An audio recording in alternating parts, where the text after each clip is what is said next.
Ladies and gentlemen, boys and girls, welcome back to Over a Couple of Beers. We're live on location at Bocktown Beer and Grill today. I'm Jason Cercone, joined by Jason Collins. Hello. And our special guest, Bocktown founder and owner, Chris Dilla. Hello, Chris. Hello there. Thanks for having me. We've got a great show lined up for you guys today. It's Pittsburgh Craft Beer Week. We're a few days into this wonderful time of year. It's the 4th year of Craft Beer Week, and up to this point, I can say that the expectations have been met, if not exceeded. It's been a lot of fun so far. And Chris, you've been an integral part of the development of Craft Beer Week ever since its inception in 2012. Tell us a little bit about how you utilize Craft Beer Week to keep the spotlight, or I shouldn't even say keep the spotlight. You always have the spotlight on your business, but shine it a little bit brighter over these 10 days on everything you guys do at Bocktown. Goodness, that was a long question. I tend to ramble after a couple drinks. Well, I have been thrilled to be involved with Craft Beer Week since its inception, and a lot of the people in the industry in our region have been talking about it for so many years prior to this, over beers, before craft beer even was a word. We wanted to do something like this, so it's nice to see it to come to fruition. It's wonderful to be in the 4th year. An awful lot of people, volunteers, businesses, consumers, brewers, wholesalers all take part in making it what it is. So thank you to all of you, the bloggers and the podcasters too, everybody that gets the word out for us. What I see Craft Beer Week as being is like a great big blown up version of who we are and what we do all the time. Like you said, we always have the highlight on this industry, and we really want people to taste the beer and experience the beer, not just come out and pound back beers with their dinner. So this week is a great way to get out and actually interact with the brewers themselves, see why they do what they do, really learn something about beer, and you can do it here. You can do it here every week, but this week we have events every single day at both locations, which allow us to kind of meet new people that are in from out of town, or meet some of the region's, people that don't get out this way often. They make a special trip for these events. And the other thing that's great about it is all of the businesses get a little boost in the arm at a sort of a quieter time of the year. I kind of voted for April in the first place because it tends to be quieter after Easter and before Mother's Day is a little too cool to be outside yet, and a lot of people are in their garden rather in the bars. So this is a way to kind of boost business at this time of year.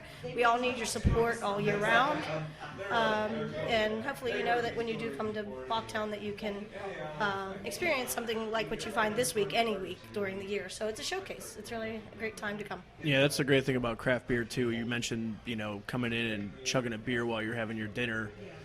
Luckily, craft beer doesn't really lend itself to that.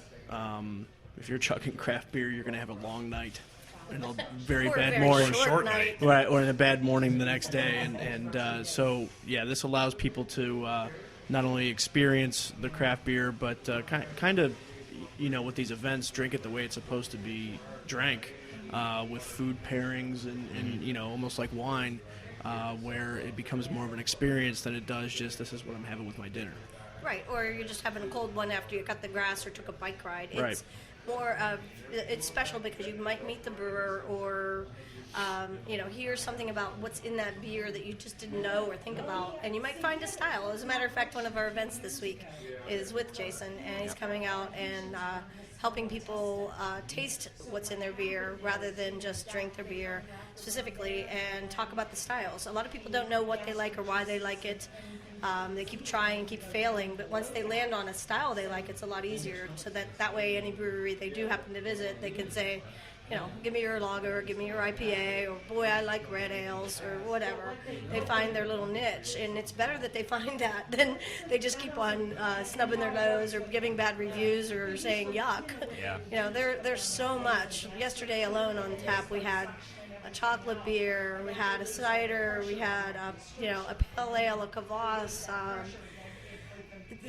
The variety was so great. Right. Not that you're going to find a kvass everywhere and every year, but you are going to be able to try a Belgian IPA, an American IPA, and find out what your style is that you want to be drinking on an average basis. I don't know that we'll have all that next week, but we'll try to have what we can for your events. Well, there's definitely a beer we're going to be having here in a minute that's got an interesting ingredient in it. So oh yes, we'll be going over that in a second. Oh yes, we do. I guess one other thing I wanted to mention. I don't know when this will actually be broadcast, but this week alone we always have something. Every single year, we'll try to have an event almost every day. We showcase the home brewers. We have kegs and eggs twice, actually, this year. We're doing next Saturday at Robinson. This past Saturday, we did it in Monaca. And we try to bring in the newest brewers. Brixton is just recently licensed, and they're able to actually sell us beer this week, which I'm so excited about. And they're from Beaver County, but they're coming to Robinson. And then we have... the Blue Canoe, which just had a horrible fire. Yeah. They're coming in anyway. They were able to salvage some beer. Cool. And we're doing a Name That Lager with them in Monaca. And we even have Spoonwood coming out, which is one of the newest breweries, other newest licensed breweries. Last year we featured Grist House. Grist House is coming again this year, yay. Yeah. But we featured them last year along with the brand new breweries of last year were Bloom Brew, Milkman, Grist House, and oh my goodness, I'm sorry, I'm sure I'm forgetting somebody, but it's so exciting. Hitchhiker? Oh yeah, She yeah, said and Hitchhiker. Hitchhiker. Yeah. Apis is here again this year too. Brew Gentleman.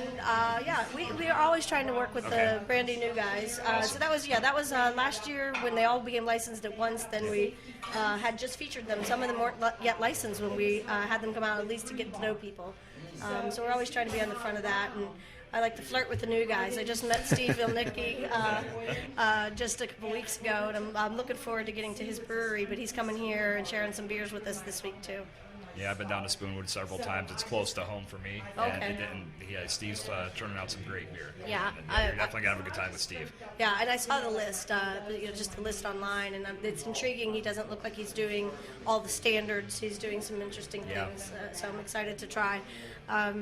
You'd mentioned you live that way. We're intending personally to get out there, hopefully sometime this week. I didn't see what their events were there, but we want to get out there. Yeah, they definitely have a few. I believe they're listed on the Craft Beer website, too. So anybody that's looking to check out Spoonwood can see about them there. Yeah, and all of our events are at bocktown.com, and we're Facebooking them like crazy.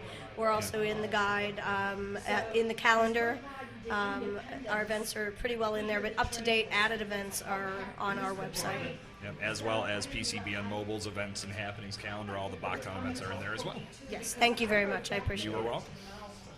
So, as always, over a couple beers is over a couple of beers, and it looks like we've got more than a several couple today. So, one of the coolest things about Pittsburgh Craft Beer Week that I love is how all the brewers come together, and we've spoke about this before, that it shows just the unity that our craft beer community has, and these brewers come together to put together some incredible one-offs for Pittsburgh Craft Beer Week. So today we've got 9 of them in front of us, and this is a pretty cool setup. I wish you guys could see this and be jealous, because this is actually, we got a nice beer little food everywhere. plate. We got beer surrounding us, and we're going to take some time to go through each one of these, and hopefully by the end of this demonstration we're still able to talk intelligently about our beer versus what could be versus the other night when we had a podcast.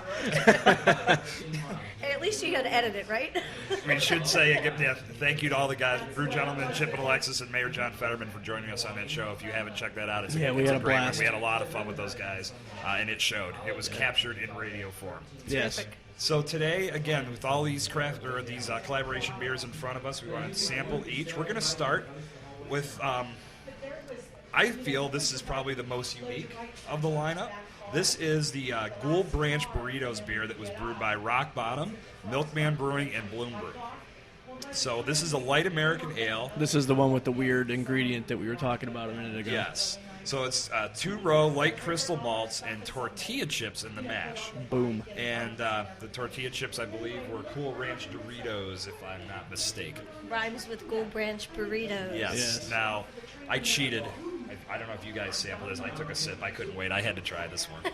So I I'm taking a some. big gulp. I want like the full experience. Thing. Yeah. All right. Little sip's not going to do it. Like I said, I took a sip. I'll do the gulp with you guys. All right, let's try it. I honestly, the name says it all. The back end of that is so much Dorito. It's about as unique as it gets. I mean, I'm a fan. I think it's one of those ones that I drink one or two of for sure. Actually, what you're saying about it is, I think that the first instinct with the name would be, oh my gosh, that's going to be over the top. It's actually drinkable. It's not a joke. I know that Brandon has a lot of snark and a lot of fun with things. And this was brewed at Rock Bottom by Brandon McCarthy. And I'm sorry, who else was involved? By name, I don't know, but Hitchhiker. Bloom Brew and Milkman. Yeah. Oh, Milkman, I'm sorry. Yeah, okay, Bloom Brew and Milkman. And so Jeff and Kyle were in on that. Yeah, and I'll actually have Jeff at Bocktown from Bloom Brew this week, so we'll have some of it for his event as well. But it is coming across to me with that, like an aroma of garlic and fake Doritos. I don't know. What are we supposed to say? You know, we're not supposed to say Cool Ranch Doritos, as they didn't sponsor Pittsburgh. Not licensed. So that's a good one. All right, so moving on to number 2. Well, I got to tell you, to cleanse my palate, I'm going Doritos and bacon. Right. I will say one of the other things about all of them is I tend to like to smell them first, get a good look at them, and you know, I'm not a snooty person about it. I do mark on Untappd. Sometimes I don't say rating so much as just, you know, get on there and say something about what I'm feeling right in the minute that I'm drinking it. I'm not the formal beer geek that's going to bash a beer or do the 5 things that you need to do. I hope nobody takes offense to that. That's not what I'm in this for. We're in it to have fun. We're in it to enjoy it. We're in it to support each other in our industry. If something's bad, I usually actually will talk to somebody who is a brewer personally and say, I don't think this is pouring right, or I don't think this is tasting right. We'll work it up behind the scenes, and then we just, you know, get it off tap and get it replaced. It happens. It happens once in a while. So far, I've tasted about 4 out of the 8 of these because we had them on for Kegs and Eggs yesterday, and I'm not going to say anything terribly bad about any of them, I'm sure, but one of the things I did notice was they were a little safer this year. So I'm going to give a huge kudos out there to having Doritos in your beer. Brandon for doing the silliness and putting something unique in beer. Hey, you never know. I know that a certain guy put some spearmint in beer and it tasted like yuck, but at least you have to try it once. It's been talked about extensively how just, you know, if you're open-minded, you can put together something incredibly unique. Yeah, there's really no ingredient that's off limits. There's no filter. Right. Just do what you like. Trial and error. If it works, it works. If not, move on. I'll tell you, I just took a piece of cheese, and it goes perfectly with this beer. I think you might want to do the Doritos beer with some added... some nice aged cheddar. The Gold Branch Burritos beer by Rock Bottom. You might want to serve it with some sharp cheddar, and maybe a little salsa. Beautiful. All right, you kids ready to do number 2? Sure. Okay, so number 2 comes to us from Grist House Brewing. It was brewed with Grist House, Hop Farm, and Hitchhiker. This is called For Wheat's Sake. It is a wheat IPA. I see what they did there. Yeah, that was good. Pilsner, white wheat, and Munich malts, Columbus Mosaic, Simcoe, and Eldorado hops, and Vermont ale yeast. 6.5% ABV. This is got a real citrusy smell to it. I had this yesterday up at Grist House, so I'm already well attuned to this beer, as they well know too. Well, that's nice. But I'll gladly drink Well more. attuned, does that mean over imbibed? He's making words up. Is that not a word? I don't know. It might not be a I word. am making up words. I wasn't That putting tends out to that happen it was, at least once a broadcast. Right. I wasn't really putting out that it wasn't a word so much as Well, my partner over here, he'll nod it. The smell of this beer is great. the smell of the beer is great. So thank you for smelling it. Yeah, Brian up at Grist House described this to me as almost like a hoppy pineapple juice. Well, it even looks like pineapple juice. Yeah, and you do. Yeah, the color of that is absolutely spot on, and you do get that hint of pineapple in it too. I could drink a few glasses of this. Yeah, You said absolutely. you could drink 2 glasses of the first one. I'm going to rate this a 3-glass beer. Yeah, this is out on the deck. More. This Probably is more. out on the deck. I know. Yeah. You know.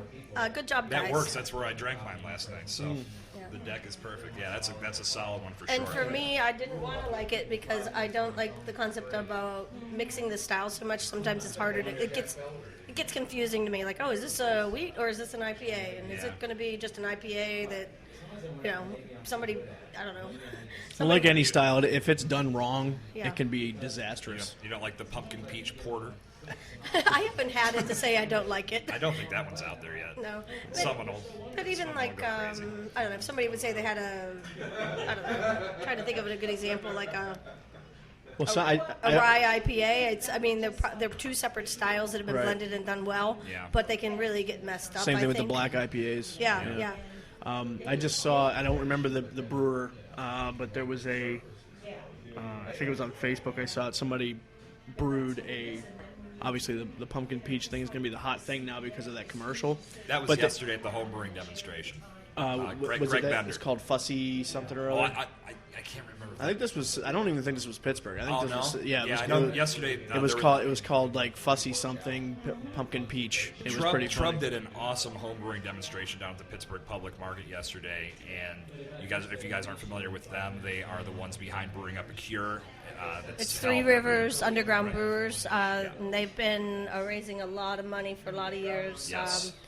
For cystic fibrosis. And they are coming here today. They're here this afternoon, and they're not doing a homebrew demonstration, but they are sharing homebrew and getting the word out about Brewing Up a Cure, which is usually in the fall. I'm pretty sure it's in the beer garden, in the PPG Winter Garden again one more time this year. And next year they'll be 10 years old with that festival, and they're planning on putting it somewhere else, somewhere more classically Pittsburgh. So I don't know if they found a location yet, but I'm curious to talk to them today about it. They are great homebrewers, and I'll tell you, Andy Katowski actually came out of that club, as his dad still does work with it. I remember thinking he was the belle of the ball a couple times when I met him there, and I'm so glad to see that he's actually brewing professionally. It looks like it was Smokehouse Brewing Company in Columbus. It's called Fussy Sipper Pumpkin Peach Ale. And we didn't care about that anymore, but okay. I had to look it up. It was going to bug me. Listen, I don't need this shit. You have your beers all in perfect order, too. Do you notice how ours aren't? Yeah, Right. I'm spread across the table. He's got the most And room also, to work with. and apparently Bell's, as far as the big name goes, just came out with another pumpkin peach ale. But the moral of the story, as I was saying, was Greg Bender from Soulbender Brewing, part of Trub. He was doing a pumpkin peach saison yesterday, and it was cool because some of the people that came on the PA Brew Tour were able to help. So it was really a nice demonstration from at least the beginning stages, and then he walked everybody through what happens next. It really had a great turnout. They were packed all day, so that was a lot of fun. That is terrific. So, all right, so pulling it back into the theme of the show, number 3 is another one that got a little cheeky. 50 Shades of Grain. See what they did, too. This one was brewed by East End Brewing with Spoonwood and Co-Star Brewing. This is a Roggen beer, also known as a rye ale. And this is Pilsner rye, Cara rye, and melanodin malts. I'm glad this is your show. I sound like Nemo. Anemone. Plus a pinch of every other in-house grain as a nod to the name. I think it's his melatonin. His beer puts you to sleep. So, all right. It's called 50 Shades of Grain. It should do the exact opposite. While they're tasting this one, I still forgot to say something about the last one. I really enjoyed it, and the aroma is amazing. You get a lot of just hops aroma out of it. Yep. And if you don't like a wheat beer, this would be one you do like. Right. Roggen Beer would be a great name for a band.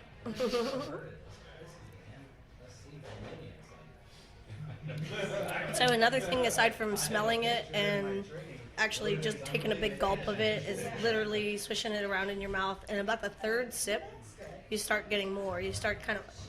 People fight over where your taste buds work and what part of your mouth actually tastes different things, and it's not true. But if you get a really good coating, you get a lot better depth of what the beer flavors are. The first drink, you don't get a lot of the rye. Mm-hmm. And then as you keep going, it starts building and building. Yeah, definitely. By about the third one, you've got like a malty, smooth rye, all kind of mixed up things in your mouth that aren't hoppy. You know? It is very smooth. By the way. Yeah, it's very smooth, milky almost. Yeah. It does have a texture to it. I will say also one little negative things that comes out of a lot of these. They'll come the 8 o'clock yesterday morning. One of our typical guys with their little book comes in and he writes down all his little reviews. Maybe they make it online. I don't really know. I don't know what his name is, but he comes in specifically for these types of things: the one-offs, the unicorn beers, the beers you'll never get again. and reviews them, and I appreciate it. We all need that person too. Yeah. But they get pretty serious. So this beer here specifically was very flat off the tap, but I will give it to the brewers to say they're putting these beers together pretty quick, and they have to let them go. They have this week, they have to have them out. Right. So if you do find, I would say, fault or youth or something in some of these beers, you have to realize they're up against a hard-pressed deadline. If it were, say, they're going to just start a new pale ale, if that pale ale's not working for them, if it's not right, they're going to rework a recipe. If it's, I know that Sam's done it. He's thrown 120 minute down the drain at Dogfish because it didn't turn out right, and he knew he couldn't put it in the market. Well, it's exactly the opposite of my home brews. Mine are always too carbonated, so got to find a middle ground. Well, and working with 3 different people on a recipe they never made before, and time constraints. I will say this beer is great. I like it. It's just, and it's definitely a different style. I could drink about 5 of these. Although I'm never drinking 5 of any beer. I'm like I'm always the short pour drinker. I want to taste everything, all the different ones. But if you had this at home in a growler, and we're sitting out around a campfire or just chilling for the evening, this would be a very nice drinkable beer. Again, the lower ABV. Thank you guys. Guys. Does anybody that one's know why? 6.3%. Yeah, which is not a low ABV. But does anybody know why they put high volume, high alcohol beers, like they put them in these 25 ounce and 22 ounce bottles? My husband doesn't like a lot of the beers that I do. I mean, I'm not going to open up a 25 or a 22 at home and drink it myself when it's 11, 12, 13% alcohol. They should put those in I little totally bottles. will. Yeah, and I totally do. Yeah, that sounds like Saturday night. Well, to me, actually, that sounds like you boys. to me, it's actually a perfect size for me, because after I'm through a bomber of it, I've got a buzz on that I wanted, instead of all right, I had this one, now I got to completely switch beers because I don't have the other one, or another style or whatever. Sure. So this gives me the perfect amount of beer to kind of complete the complete cycle. The transaction. Yeah, I guess part of it is, it does go back to what Bocktown is. I'm not trying to insult anybody who wants to drink to get the buzz, but at all. I mean, I'm sure I like the that's what taste. do, but I love the taste, but I want the buzz too. Sure. And but when they do put them in the big bottles and they're just knocking you out. Sometimes they're like, they're so heavy, they're just almost, you don't even remember drinking them, or you drink part of it, you fall asleep, and you're like, oh, damn. Right, now it's, now it's warm. Tomorrow, here it is. Okay, what are we going to do? Cook with this, expensive beer? Well, a lot of them are starting to take the ones that are in bombers and shrink them to the 12-ounce bottles now. Good, so they must have heard me. Yes, what the most recent one was Enjoy By. I think they dropped down to the 12-ounce bottles. So Well, either that or they want to sell more beer. That's the biggest marketing dealio out there I've ever seen. Yeah. The 22-ounce bottles in a case, you get less beer than you get in a case of 12-ounce bottles. So it would make sense, right? I participated in it, very proudly participated in it, and I like the idea that it's marketing. They're like, you've got to have this by this date. It's fresh, and you are buying it, and you are going to sell it. And if you don't sell it, you're taking it off the shelf. So I appreciate it, sort of inside the business, but I'm so mad at it as a retailer, as a customer and a retailer. Like, I don't want somebody to tell me I have to have it by this date. You know what? I'm going to drink it the day after. Fortunately, it's a very good beer. It's a great beer, so they can get away with it. Yeah, they can. I mean, if I were sitting here right now with brewers, I would talk to them more about the marketing aspect of it than the beer itself, because the beer is great. Yeah. Definitely had my share of it. And actually, there's one right now out for Enjoy by 420, which is probably it should say Enjoy on 420. It's probably the most appropriate. It's the most appropriately named one that they've ever done. Well, the Enjoy After line is interesting as well. I just saw somebody who had one, and I think the first one is Enjoy After December 15th. So can you imagine having to stare at that bottle for the majority of the year? And you're like, I can't drink this until after then. That takes me back to the marketing part of this, right? Because who in the world thinks that you can, hold onto these puppet strings and make people wait to drink Cook. their beer? Yeah, Greg Cook. does. Yeah, true. Oh, we do need to cleanse our palate. I'm going to cleanse it a little bit. Yeah. The idea of we didn't actually have a plate of things that were on the menu right now, but this might be something. This is a little research. Like, we put down a few bites of pretzel bread, some bacon, some olives, bacon. Peppered bacon, right? Yeah. Some of our garlicky pickles, and just straight up cucumbers, some cheese curds, and some. Digging the cheese curds. Yeah, all the good. cheese curds are awesome. And some banana peppers, and they're just different little things that you can kind of just go. Let me challenge my taste buds, drink a little water, and then get back to square one. Anytime you are doing a tasting, it's pretty important to get rid of the last one. I tried to put these in an order today that I knew that we could handle. I think the very last one's the hoppiest, I think, although I haven't had it.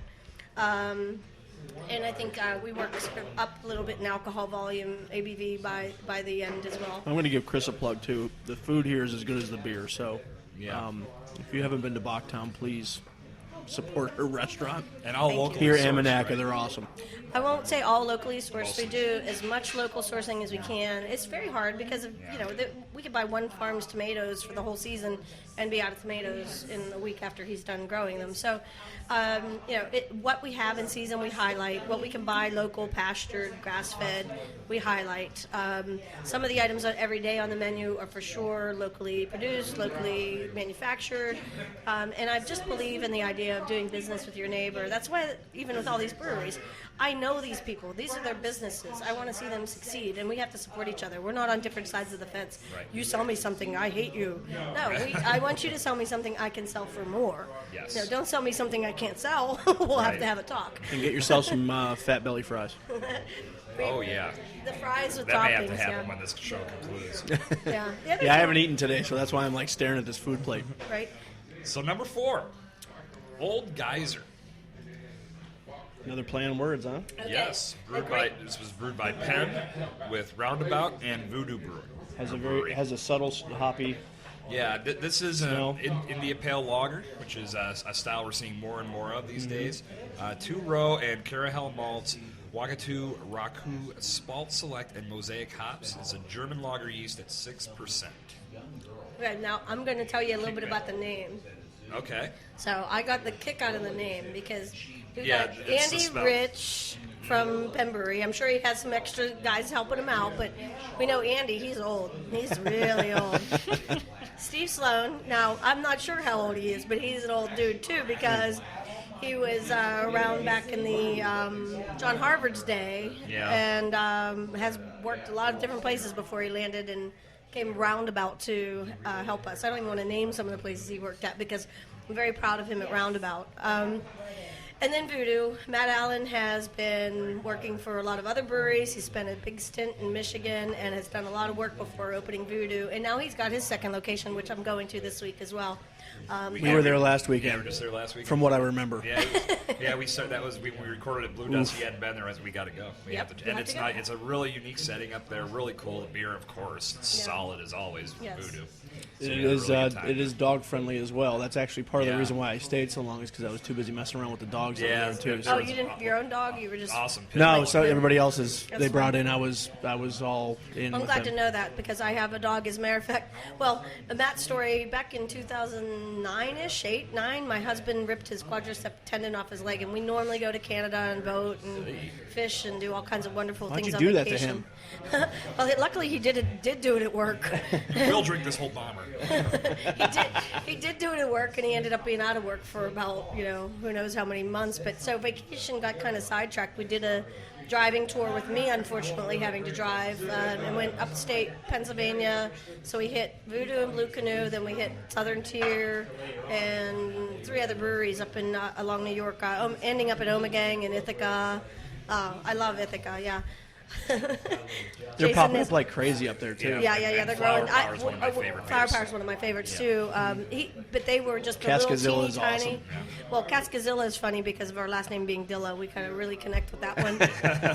But that's a butt kicker. That's pretty strong beer. Yeah, but it's delicious. You like that's a theme I see. You like the stronger beers. I like higher ABV. Yeah. I'm missing one brewery. I'll come up with it. But we ended up in Ithaca. We spent the weekend there. Dog friendly. Town, and we were in a dog park with our dog, and our dog was just a puppy. So the very first stop was Voodoo, and we walk into the brewery with our dog, and he didn't mind. Then we went to Blue Canoe, which he was still involved with at the time. Right. And our dog just hung out right in the restaurant, and so she was just a puppy. Did you hit Ellicott Brewing? We couldn't make it up there. A Southern Tier was as far north as we got, as far as that space. But Ellicottville was already being brewed at Southern Tier. Right, they were bottling at the time. They were yeah. bottling. I would say the fun part of going to travel with the dog was she's literally a puppy. She's a border collie. We just named her. Her name was Growler. And we still have her. So, and now it's really great right here in town. You can take your dogs to Grist House and Voodoo, that I know for sure. I'm not sure about over the. I've seen dogs at Brew Gentlemen. Okay, Brew Gentlemen. What about out? Not that it's a brewery. It's not. What about at North Park for OTB? I think they're allowed out in the on the deck and everything. Yeah, I'm not positive on that one, guys. Don't hold me to it. Double check their website. But just Grist House alone, I can't wait to take my dog to. She's such a friendly dog, and it's important too. I wish I could allow dogs here, but I've got lease restrictions that don't allow me to. So, all right. We didn't really comment on the beer, by the way. Get to, we got sidetracked. I'm gonna keep pouring. Yeah. I've got a new server here at Bocktown. Jason's What am I doing? just fine, I think, as long as we keep them in order. I do want to talk about this beer. This was probably my favorite out of the first four I tasted yesterday. Very drinkable, very solid, straightforward. I'm not a fan of lagers at all, which is why I found myself so surprised that I liked it. Yeah. But it has sort of that.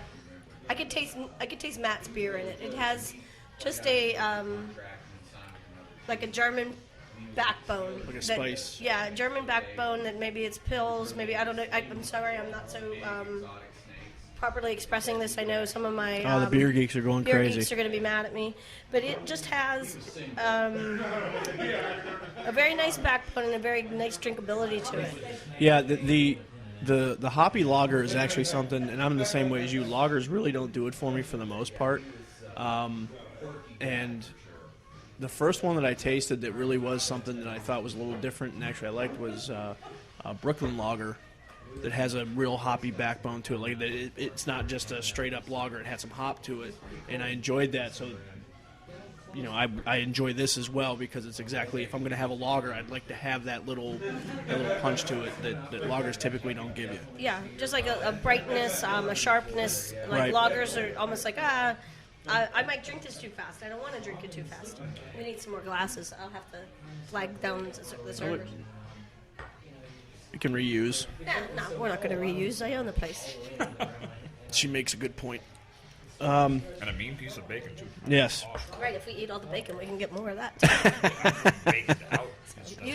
I appreciate you guys talking about the food a bit. Yeah. We're very proud of it, and the whole reason Bocktown works out, I think, the way it does is I always wanted to go someplace that had good beer and good food. I've been to plenty of places with good beer and plenty of places with good food, but it was hard when I was starting Bocktown to find anything like that. Even anybody with good beer, period, outside of the South Side region, town region, and really actually downtown there wasn't much. That's come along since.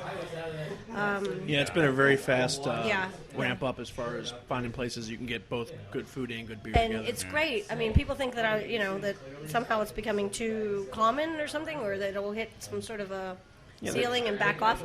But I don't think so. I mean, what is wrong with these places that are still serving Bud Light, Miller Lite, Coors Light on tap? And then I just don't understand. Like, how are they not seeing what's happening around them? I don't know if they don't see it. I mean, I'll say there's something for everybody. I don't want to bash that people don't do it because maybe their thing is a little bit of red wine, or maybe they just like to make pizza. They don't want to have to play the game of how they're going to change out their taps and where they're going to buy the beer from. It is hard damn work. We have all 16 rotating all the time. Right. To put a different beer on behind that beer, to spread the information across your restaurant with paper or with knowledge base for your staff. It is hard. It's much easier just to have the same three things, on tap all the time than it is to try something different. It's just It's complacency, some people just don't have the same business model. So, I'm glad there's somebody like that because then we can contrast against them. But at the same time, I wish every single place had it. I'm glad the grocery stores have it. I'm glad there's a brewery popping up almost everywhere. There's somebody who's on the side of the grocery store that we have. Because, I mean, if you talk to a lot of people that are close to the beer business, they're not overly happy about it being in the Okay, I'm not overly happy about it because people will come in here and say, oh, I can get this a giant eagle cheaper. Okay, well, I'm not a takeout store. I don't sell exactly. 7,000 million miles worth of groceries, and I'm not this region's biggest employer. I can't sell beer for the same price they do, and I understand you don't want to buy it here. I'm not making you buy it here. I want to sell you draft. I want to sell you great food and draft, and there are bottles here as well.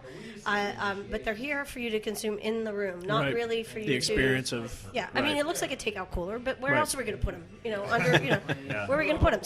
So we're not in that She's going to be introducing the beer pile next year. Yeah, the beer pile. Just go pick out of the beer pile. Right, or we're going to put them in a root cellar, and you're going to just have to guess what we have. We display them so that you want them and you buy them. But the idea of the grocery stores having them, what it does for everybody, and when they get mad about it, I always say, it educates the consumer. It now, the 21-year-old wants a better beer. They don't want Natty Light and PBR. Right. Well, they might buy that because that's all they can afford, but the kids are asking for better beers. Sure. And we have a consumer base between 21 and 75. I mean, I don't think that we have any one particular age or any... maybe it's 75 male to female, but I don't even think that's true. Right. Like if I look at my Facebook likes or something, it's about 50-50. And a lot of women drive where people go out to dinner, out on a date, and they're picking Bocktown, and they're picking craft beer bars. They're picking places with interesting things and fresh things to eat. Yeah. So, awesome. Good for all of us, and you got to support the local businesses so we can all stay afloat. Absolutely right. All right, what number are we on now? We're going on to number 5. Have we? Is there anything else we wanted to say about Old Geyser? How many of these are you having, Chris? Okay, did I say that? I don't know. No, she said when she tried these yesterday, this was her favorite of what she tried yesterday. yesterday. What I was It was surprising that you were being my waitress at the time. I mean, my waiter at the time. You were right the first time. Well, that was the easiest softball you could ever lob up to him. Yep. It did say it was surprisingly my favorite. It was the most easy drinker, but I was just surprised I liked a lager. And plus, who couldn't love the old guys? You've got to give them the respect. Nobody Pioneers noticed. in Pittsburgh. Nobody noticed what they were doing.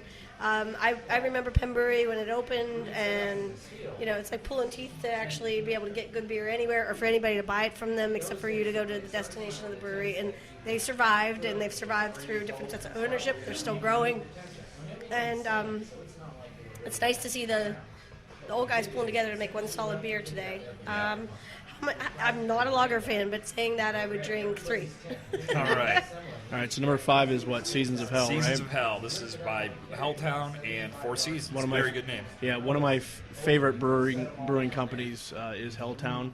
Hi, Sean. We miss you. Yes, and I hope I am not disappointed by this beer. Because Saisons are very hard to do. They're like lagers for me. They're just... I hope this does something for me. It might not. It might not. If you don't like the style, you don't like the style, and there's no shame in it. Yeah, exactly right. So we got Dingens Pilsner, Vienna, Wireman, wheat malts. You need to stop reading these, sir. Orange zest at Flame Out and French Saison yeast at 6%. That one it was just one big sentence there. That's why I kind of stumbled through it. So nevertheless, whatever excuse you want to tell yourself. Cheers. Cheers. We're halfway through it. We're still speaking. All of you. So the idea that you don't like Saisons, you're not going to like this. You're not. And also, Saisons are a lot more effervescent than what I'm tasting from this one. We do have growlers today, folks. And keep in mind, this does have a bitterness to it that I'm not used to. This one was on cask too, so. Okay. I'm sorry. This was one of our cask beers that we got. So a little background on how we pulled this together. This is actually a pretty good story too. Collaboration beers are wonderful, but they're hard to get them out to the market and into the bars that are supporting Craft Beer Week on time. In condition. There's a million things that could go right or wrong. Nick Caliente had a whole bunch of them on for an event already, and this is where Jason brought 4 or 5 to me, and I know he had to kind of run around to get his half of them. I had 4 on tap yesterday, so we're drinking out of growlers, and not like right out of the am. growler. I am. We are putting in glasses. We are not heathens here. You just like put the little loop over the back of your wrist, and you just right. Like this. Do you still drink with your pinky out? Pinky okay. up. Absolutely right. And it was really easy with the mini growler. Yes. So, and then you can definitely put your. Well, isn't that what a bomber of beer is? Pretty much, is just a mini growler. Yeah, without a handle. Right. Now, personally, for me, I've been getting more into saisons lately, and we did me and Doug Durda judged a beer fest a few weeks back for the rugby club, and we were both shocked when we tried the. It's called Hop Tired Hands by Nobelstein Brewing out of Indiana. They're new. They aren't officially open yet, but they already have an award-winning beer. Because once we had that, I looked at Doug. I'm like, this is a saison. I've never had one just hit me that hard. And so this, to me, again, I'm getting more into this just because when I'm feeling that push when it gets into the warmer months, I want to kind of cut back on the heavier beers that I'm drinking because I like to be able to sit out on the patio, just kick back with a couple, not get myself too messed up in that. Yeah, see, I've always leaned more toward the sessions than I have the saisons. And there's nothing wrong with session beers either. I like those too. But this one's good. There is some bitterness there that I wasn't expecting on the back end of it, but. So, what I know about saisons, or what I like, what I find in them that hits me all the time, is the pepper and the spice that isn't with pepper and spice added. That happens by the natural brewing and however that recipe works. The spice notes come out. There are a lot of them add spices for sure, but I just had one from Spoonwood recently, and he's like, "There's no spices in it." He's like almost offensive. He brought me over the very first day, and I'm like, "No, I just meant it was spicy, and the spice notes, that pepper note, and that sort of hit the top of your mouth with a little effervescence or whatever. All of that the saison has. That's what I find appealing about it. It's very in itself. It's palate cleansing. Mm-hmm. It's refreshing. It is bright. It is summery. Some people love them year round, and I've had some amazing ones by home brewers because they don't care about the cost of making their beer the same way a mass-produced beer is. They tend to actually brew them with a lot more love. So if you ever get a chance to go to a home brewer event, do it because they aren't afraid to say, "Oh my gosh, I think that needs $100 more worth of stuff in it." They'll just put it in and make a great beer for you. One of my favorite little home brews is Rosemary Pale Ale, and it was just dry hopped with rosemary, I think, and I didn't want to like it. Right? You think rosemary would be overpowering, but it was just really nice. It was done well. And nobody's going to put, well, I won't say nobody, there probably are plenty of people that put rosemary in a commercially produced beer, but nobody's going to fix it or add. Stone had that collabo with rosemary in it, I think. Yeah. And it can really be overdone really easily. Yeah, I put too much rosemary on my freaking pork, for God's sakes. I can't imagine putting it in beer and getting it right. Right. By the way, that's Mike Beatty's beer, and I feel bad for not putting that out there at first, but he's made that a couple years running that I've had it, and it stays consistent. Anyways, back to the saison. I'm pleased with it, but it's definitely a little flat today, but you said it was on cask. Cask, right. So I'll have it again later this week here at Bocktown, and that's probably when I'll get a better opinion or a better note. But Sean, damn it, you make some damn good beer. Where is it? Sir. We need it. I miss you. Indeed. Yes, I indeed. miss you. He came to Bocktown about 3 years before he actually got open with some homebrew, and he had mine and Tara's hearts like from the minute we sat down because he brought us. He's like, I'm thinking about calling this one Idle Hands. And you're Yeah, he didn't even have to call it. It's one of the coolest names. I mean, just from the brewery right down to how the beers are named. Yeah, his whole branding strategy is awesome. I love it. And 15666. Come on. I know it could not have worked out any Come better. on. You paid somebody to redo the zip code. Well, he brought us a double IPA, which I'm sure is Idle Hands at this point. Probably, yeah. That or Purgatory, I guess that's the other one. And then the other thing that it was definitely not Purgatory because Idle Hands has that like grapefruit, fruity fullness, cloudy. Which is my favorite type of Absolutely. IPA. Is that There's a grapefruit. lot of double IPAs I'm not a huge fan of, but Idle Hands is like the superstar. I'm gonna keep this one. I'm not taking your, Don't take her glass. taking your full ones. Right, don't take my full ones. But he also brought us a sour. And we're like, you're not going to be a sour brewery. No, you're not. No. And he goes, well, you can't open the doors with it, but these are my home brews, and, whatever, we're going to get there. Right. Well, when they first started putting pictures up on Facebook, and Sean's not the Facebook guy. I think his brother helped him with that at the beginning, especially. Sean, I really love you.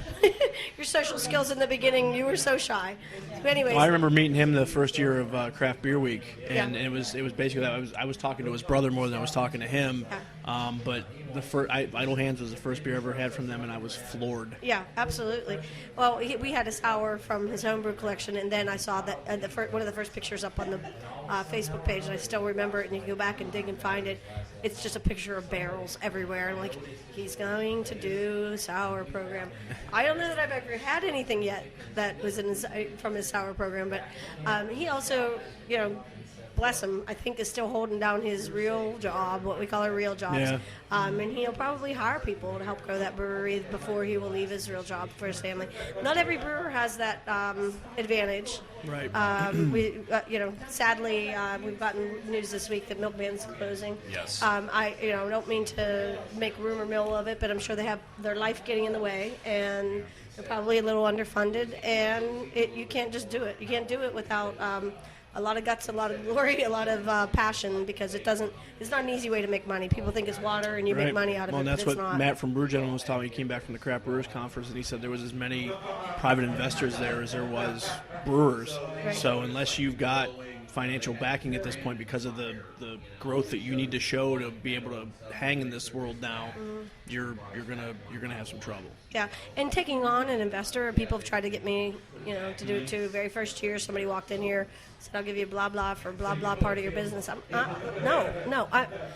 just glad to be doing what I'm doing and get paid to do what I want to do and pay myself and make my own decisions.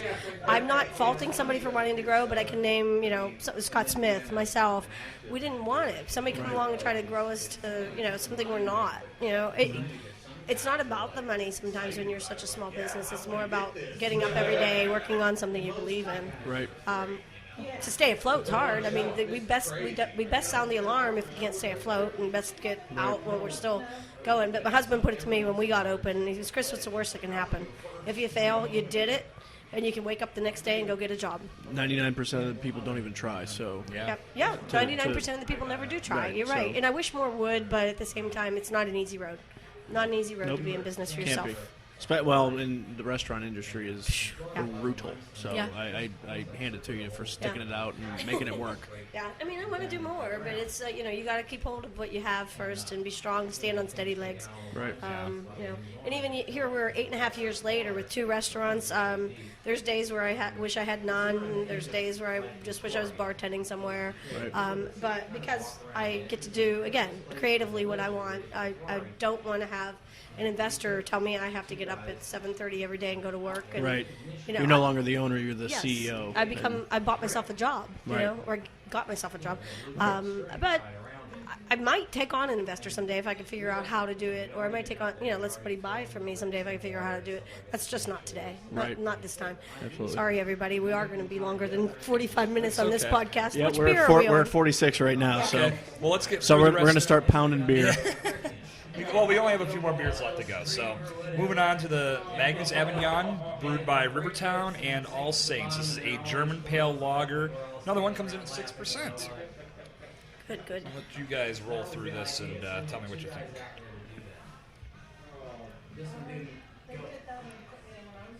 It's a lager.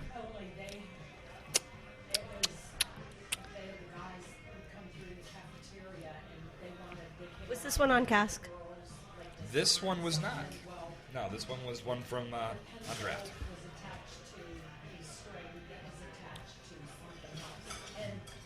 I mean, I think it fits the description perfectly. It's a lager. And I typically don't gravitate towards lagers. However, this is a very drinkable. Well, I guess we're all going to agree on that we're all Yeah. like not big Yeah, lager I mean, fans. that's usually not my style of choice. However, But this I'm beats not- the I hell would out of not- Yingling. Let's put it Sure. that way. It does, Jesus, absolutely.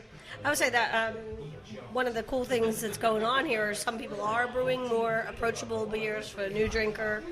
This is one we should use for your event, for the person that wants a Yingling. Well, now we can't. Actually, No, we can't. Well, I'm sure the people coming to my Actually, events that's a- aren't listening to learn. They're not the most advanced. That's No, a they're not perfect. the most That's a advanced perfect craft beer for somebody who's trying to introduce themselves to craft beer. Yes. That's a great one to start with and kind of ease themselves into it. Right. But like you said, a lot of these beers this year were kind of tame. that nobody was going crazy with them or anything like that. Well, and also if you know Rivertown and All Saints, sort of their styles, they tend to be more approachable beers. Some of the brewers are, they're out there to please a lot of different audiences. Rivertown's darn well right next to the stadium, and RT Lager probably has to be, not that that's where they are. Right? Their brewery is not next to the stadium, but but they're there selling beer, and RT Lager probably has to be their best seller because you have 80% of the public that never touched a craft beer, and they have to please them too. I mean, why give all their business away to AB or Coors? Absolutely. So, and I wasn't trying to say that nobody's going to hear your podcast. I was going to, Jason, I'm just saying your event, you'll have some people walking in the door that are new to craft beer. I know, yeah. People are new to craft beer, and there have to be avenues in. We all know the avenues in. If you've been in the industry long enough, Yingling's one of them. Blue Moon, unfortunately, is one of them. Blue Moon was one of my gateway beers. Yeah, and they bring people to us, so we can't knock them. We can't destroy them. And we try as well as we can when customers come in here not to, snub them if they want that. We're also disenfranchised with Yuengling because we're from Pennsylvania, and it's very, very available to us.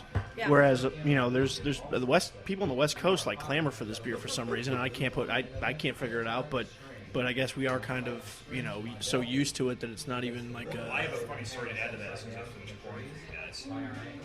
Well, and you get closer to your mic, and anybody could hear what you were saying anyway. No, they could kind of hear it. Well, you mentioned the whole West Coast thing with Yuengling, and you're right. I mean, people that can't get their hands on that beer love it when they get here. And I remember my dad told me a story back in the day. Original Coors, the banquet beer, was their big whale. When they had a friend, Miller High Life, they had a friend the champagne of that beer. moved out to, I think, Chicago area, and when she would come home, she'd bring everybody the banquet beer, and they'd all have a big party, almost like if someone said, "Hey, you guys want to come over? I got Pliny." Did they have a banquet?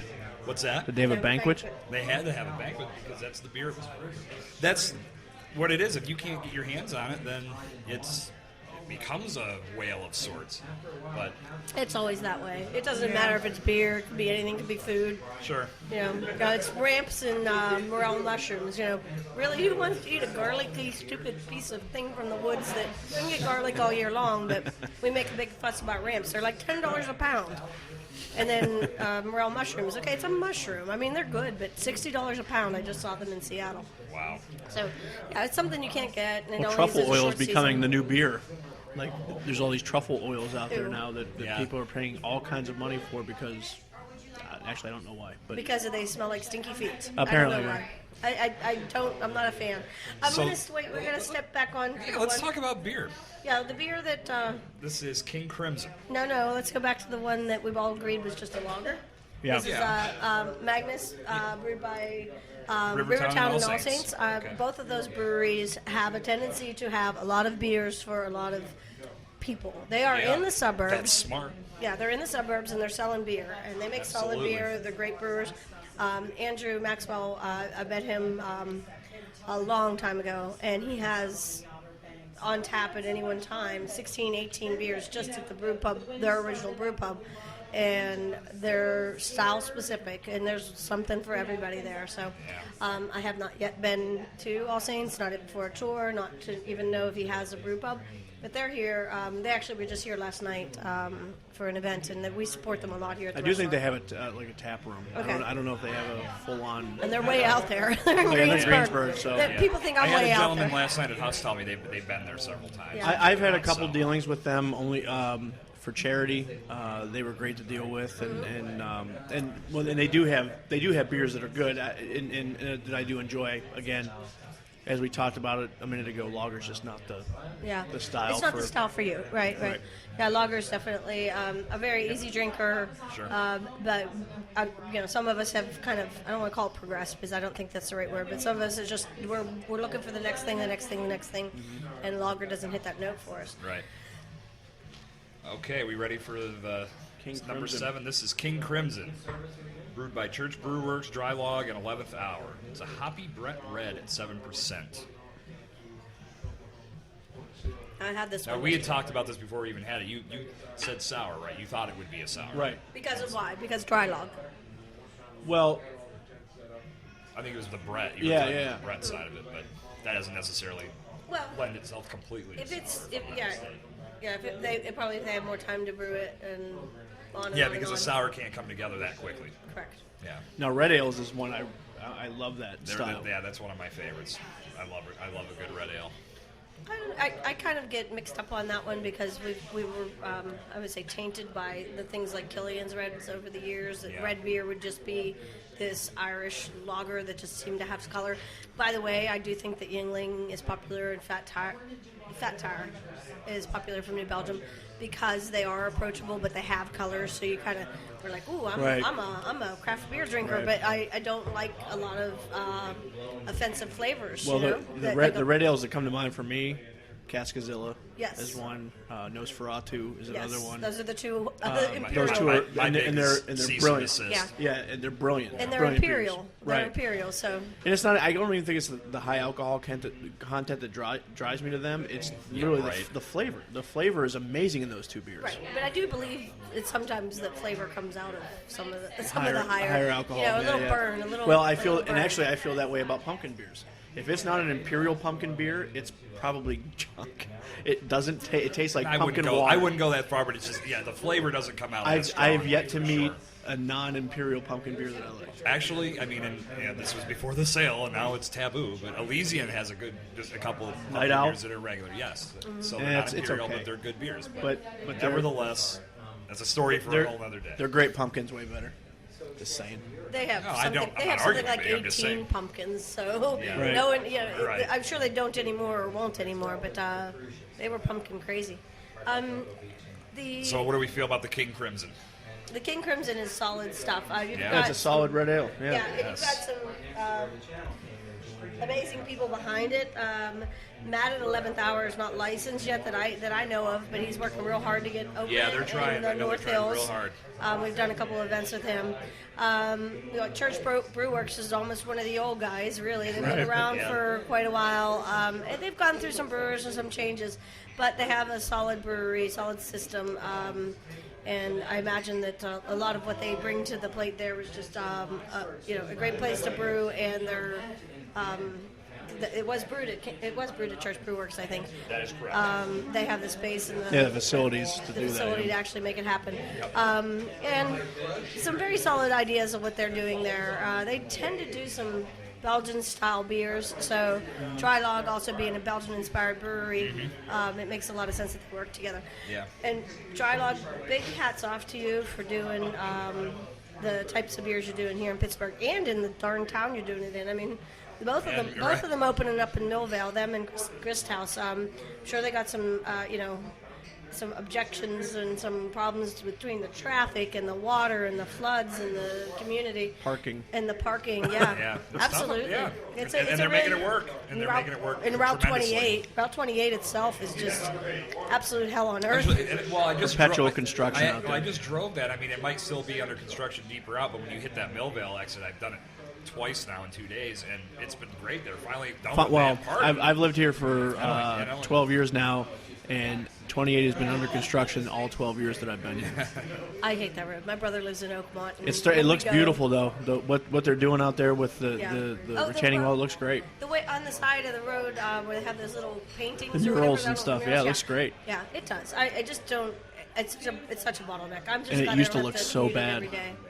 Okay, Why back don't we to the move beer. on to number 8? Yes, back so to the our beer. last one, we saved this for last. I was very because- excited for this one, by the Yeah, way. I mean, I actually am very excited still. You can't Not count. excited? It's funny he's saying this is our last one. It's he not. did. No, he we did have mention. 9. he- And yeah. I'll We got a We'll surprise. explain it We'll- later. yeah. We have a bonus track on Yes, this we one. do. There's some. This There's is some on the poor B side. person. There's some poor person at the beginning that says, "I'm not listening to this." There aren't 9 collaborations. Why? There's did a you whole say bunch of there's people 9? that said they weren't listening to this beforehand. Yeah, thanks for hanging in. So this is Shoe Full of Bees. This is a big, bold double IPA brewed by Full Pint Brewing with Apis Meadery and Shoe Brew. All solid guys in regards to the brewing, what they've done for the community. Dave is about a year into having himself going. Zach and Shoe Brew have been rolling for, I want to say, I think it was the first craft beer. Their week, but they coming were out in party they was were that in first year. They were at inception Dive. mode. I met them at Yeah, Dive. we- Fest. yeah, yeah, us us too. We were at that same Had event. the Galosha Yeah, it was which is messing such a up. great name for What a I beer. loved about it is we infused beers, and when I walked up to the table, they had this little infuser, and they're infusing Yeah, they their had- own beer. And They some had of the like brewers- coriander and peppercorns Yes. and all kinds of stuff in the Yeah. bottle. It was great. And some of these brewers get so mad with their brews or the infuser when we take this their is beer like- and put it through an infuser, and they were infusing their own beer. Now remember, this one came off cask 2, so Okay. it's going to be a little. You're going to get more of that real Creamy. taste from it. Yeah, and I mean, a beer brewed with honey too. This one's finished with orange blossom honey, and sweetness comes through. Tart, for me. man. I mean, the cask adds to that overall taste as well, bringing out all the natural flavors for sure. I love Shoe Brew as a little venue too. If you get a chance, it's very small. Want to go a little bit, you don't need to be at Bocktown or at Shoe Brew on Friday night at 7 o'clock with a table full of 20 people. Right. Because you're going to walk away disappointed. But Yeah. go, by yourself on a Friday or Saturday. Yeah, I drive. And then- I live in Cranberry, and I drive by there frequently, and that place is always packed. It's just a teeny spot. Right. And packed is, it's still only 26, 28 people probably fit in there. I Right. don't know. The very front area can't hold that many. So if you can get in there and get a growler and get out, the owners are there. They're working hard. They need your business. Even though it's that busy, we don't have a lot of places for you to sit. We still need you to come in the door and be willing to wait, because we're going to get that other guy out of the way and get you sat.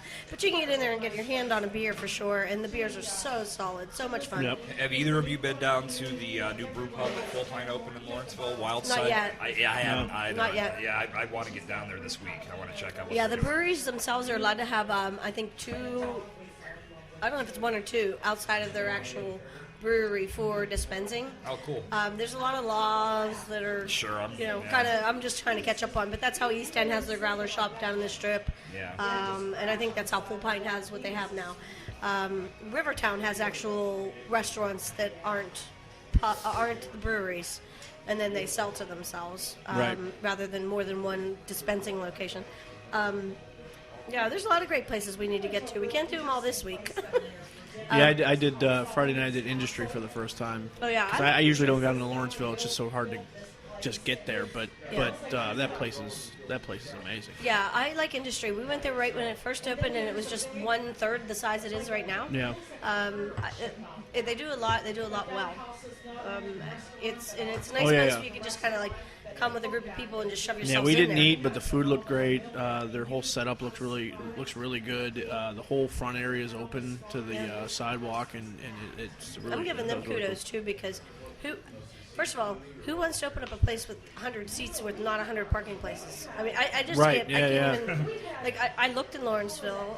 Another place opened there since, but I saw 23 seats, and I thought, I can't make money with 23 seats, and I saw no parking, and I Right. can't make money with 2 parking spaces. I mean, I see that the volume's down there, sort of like Southside, and that not everybody has a car, but I'm just not that brave. And that's when we were down there Friday night. We were at Industry for happy hour, packed. We went and did our podcast. Came with back, you everybody, couldn't even- came back, couldn't get near the bar. packed. It Yep. was crazy. To the point where we went down the street to another bar, New Amsterdam. That was packed, too. Which was also packed. So Yeah. that's a happening place. It's a destination. It is Yeah. a destination. It's awesome. Absolutely, and there's a couple other cool places down there. Like Frank Sherry does some really neat things with their bar, small space. Right. Yeah. There's a lot of small space, and which makes it look more packed. Although Industry is not small. No, Right. it's great. Not at all. I've been a big fan of that place since Yeah. the day I found it. Yeah, Lawrenceville's a nice cross between the South Side meets Yeah. Shady Side and has a baby or something. It's like I first didn't want to like it because I thought it was going to be too trendy and too young for me. But I just turned 50, as I think you know, in March, and Breaking news. yeah, well, I have a new hip, and I'm happy at 50. I feel like I'm 20 sometimes. Yeah, but, we're about a year removed from the hip surgery, right? Yeah, I I had my remember hip- last year's yeah. beer week, Yep. just post-surgery, you running around here like a trooper when I did my tasting here. It was great. Yeah, I was 5 weeks or so past surgery then, but yeah, I had my hip replaced for my 49th birthday, and for my 50th, we went out to Seattle, got to a lot of nice breweries. That sounds like a better Yeah, time. 50th sounds better. Ooh, it was fun, and plus I rode a bike everywhere and drank great beers and had amazing seafood. But I'll tell you, while I was in Seattle, I never found a beer there that I thought was better than what we're producing right here. Amen. A lot of That's people awesome. think the West Coast beers are all, the best thing ever. I had good beers out there, but nothing that was just like, nothing that stood out like that To Idle be hon- Hands does to you. Yeah, or, to be honest with you, as far as West Coast goes, I lean more toward the southern, like California Yeah. area than I do Portland and Right. Seattle. There's good stuff up there, but the Portland but beer, yeah, there's the, beer, the good California beer beers are the everywhere. ones I.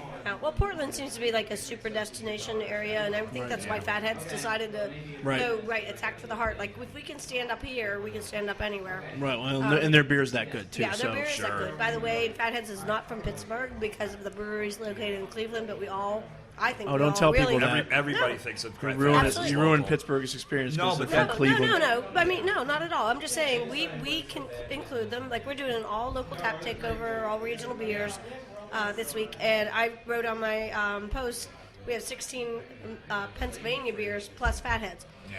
Just to be specific enough to not get called out by the beer geek that says, it's not a Right, Pennsylvania man, they're beer. from Cleveland. Right. But within 300 miles of Pittsburgh, I've had all the best beer I've ever had, and I'm not saying it because I've never been anywhere. I've traveled the entire globe. I've had beer from all over the world, and Well, the world's noticing American America. craft. Yeah, it's probably this is the destination for beer now. Well, It's it's not also- Germany. It's not, it's turning into the United That's States. actually a part of the Blood, Sweat, and Beer movie. They said that. I forget the gentleman that made that quote, but he said that even the Belgians are recognizing now what kind of great beer America is putting out. Right. And that's a huge step forward for all of us. Yeah, and interestingly enough, it'd be one of our top exports. People that are already well aware of that game are Stone. Well, who was brave enough to go right to Germany and say, "Hey, we're opening a brewery right here." If I had the money, I would have done it 6 years ago. My cousin's lived there his whole life. I've never been to Germany, but I've talked to a lot of German people because Bear's they right love up the American road beer. from here, and they like our beers. First of all, they come in asking for everything, German, and they have to be going like, I don't want 6-month-old beer, or you don't really have the good German beer I like from back home. But they appreciate those little local towns and the little local beers they can only get right by their house. That's what's happening with American craft beer. We could put one brewery every single zip code in this entire country, and we wouldn't have too much beer. Right. Some people won't survive that way. Maybe they have to have some ancillary products in restaurants and things. Sure. But if we can have little brew pubs all over this country, you're going to have like a million little artisans making something different. Not everyone's the same. It's not like butter and milk. You get a lot of different flavors. Wine does it. Yep.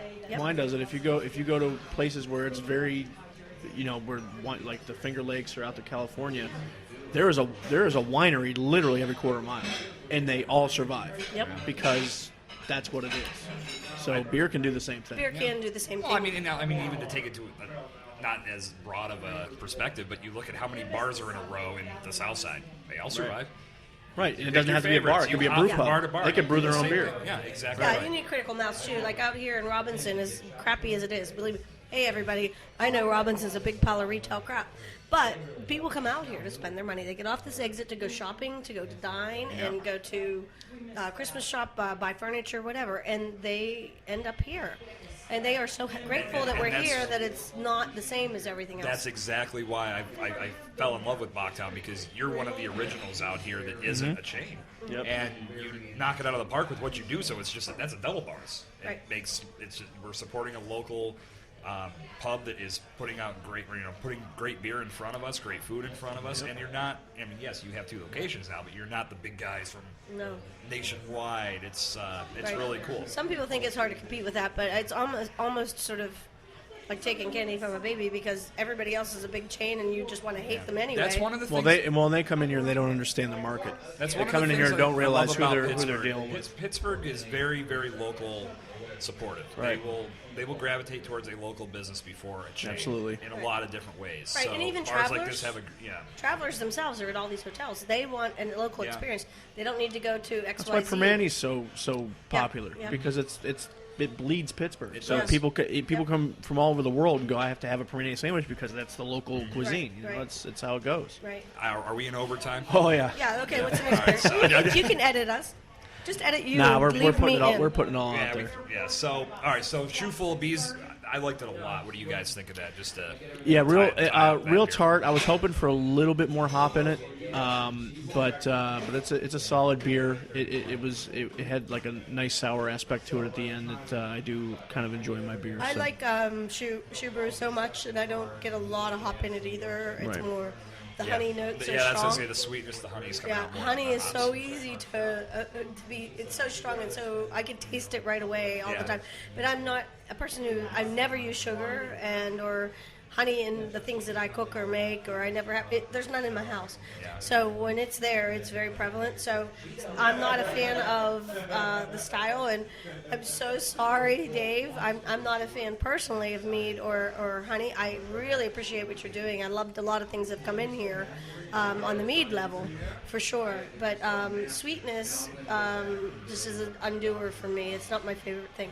But I'll tell you, I saw a lot of sweet beer. A lot of beer that's on that sweet side to a lot of people. And honestly, I don't think it's sweet. For me, it's sweet. Like, I will go grab a whole bunch of salty and spicy things to kind of erase, like if I had a cookie or something. I literally don't want to end on a cookie. I would rather have, I told my husband we have to invent basil gum and garlic gum because I don't like sugar. Doesn't that defeat the purpose, garlic gum? No, just, it's like, I want my breath to smell worse. Yeah, well, you think it smells worse. Hey, if you can get away with your breath smelling like garlic, that's... This is a good beer. It's just yeah. It's a good beer. It's interesting, too. Like, it just has, like, It needs more IPA. It needs more... but it's called an IPA. Yeah, maybe that would hide the That's honey. that's why, again, we're looking at a whole table of empty glasses of one-offs that give the brewers an opportunity to try something different. This was none of this is malicious. You normally have that. I was just hoping for more hoppiness to it. Right. I mean, your double IPAs tend to take on a little bit more. I mean, yeah, you're going to have the hoppiness to come out. Well, the malts become more prevalent in I think an imperial this is or a very double interesting too. take on a double IPA, and Yes, we put it kudos. last figuring it was going to be the one that wrecked our palates because the bitterness usually does. Right. And that didn't happen. But still, I'm a fan of that one a lot. I like what they did. And while we're on the theme of double IPAs, yeah, we're in bonus time, and we're going to go with our bonus beer. Guys, again, thanks for hanging in with us for the show. We didn't think it would take us this long to get through all these beers, but we did it as normal. Got off track. Yeah, go off track a couple dozen times. Another collaboration beer that took place for Pittsburgh Craft Beer Week was the Hop Sliced Double IPA that was brewed by East End Brewing and Caliente Pizza and Draft House. And because it wasn't multiple breweries involved, you won't see this in the Pittsburgh Craft Beer Week printed guide in regards to it being a collaboration beer per se. However, I disagree.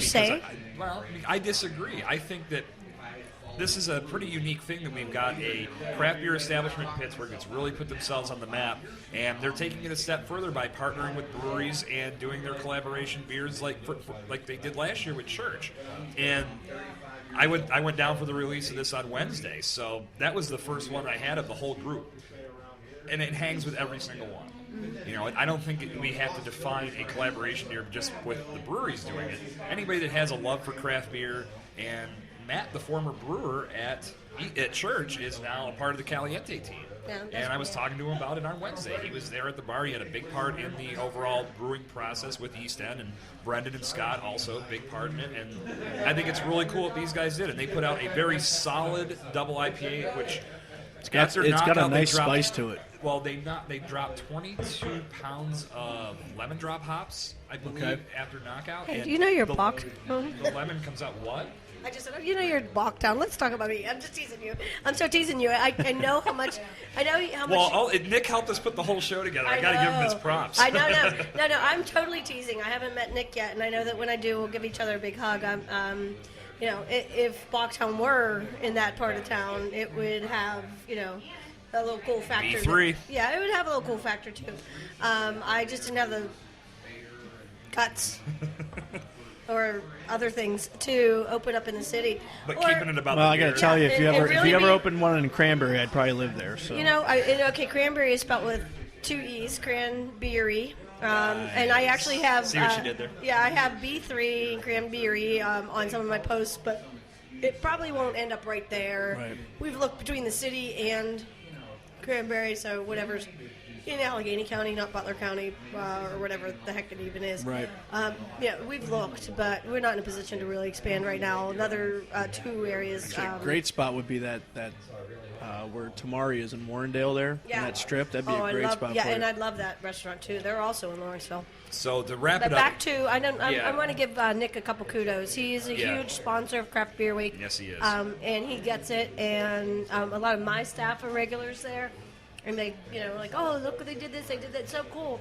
and a lot of the things we do are cool, but we can't get critical mass of people out here. Yeah. So he's in a really good spot to do good and to do good for the industry. And we do need to talk about the beer for a minute. Yes. The beer is amazing. I'm thrilled with it. I don't know how he collaborated. You were trying to describe it, and I got distracted. There are a lot of other great sponsors for the event, and you can learn about them all and support them all. But he's the highest. I think he's at the highest level for a restaurant. Yeah. And I kudos off to him because of a lot of the wholesalers didn't even sponsor to the level that he did. So Yeah, he did you know, great. he's really doing a good job. Yeah, he's in his glory this week. And This he is what knocks he it out of the does. park with He the loves events this puts week. on too. Yeah. So we're actually going to be doing a podcast with Nick next Sunday. He has the Dogfish. Can you Head believe Tap it? Takeover Another wrap-up podcast. Craft Beer Week. We're busy this week, man. Yes, You we know are. That's coming in.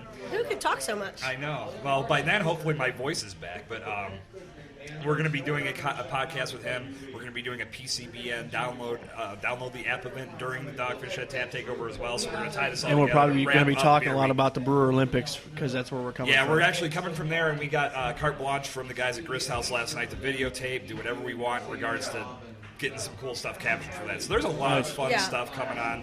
To wrap up our show, again, we just sat here and drank a lot of amazing beer. Yes. And again, that's, to me, one of the biggest staples of Pittsburgh Craft Beer Week is the fact that all these breweries come together to showcase what they can do collaboratively and individually. Yes. And it's awesome where we're going with this whole week. It is awesome. I think that's the underlying message is that we're all in it together. Amen.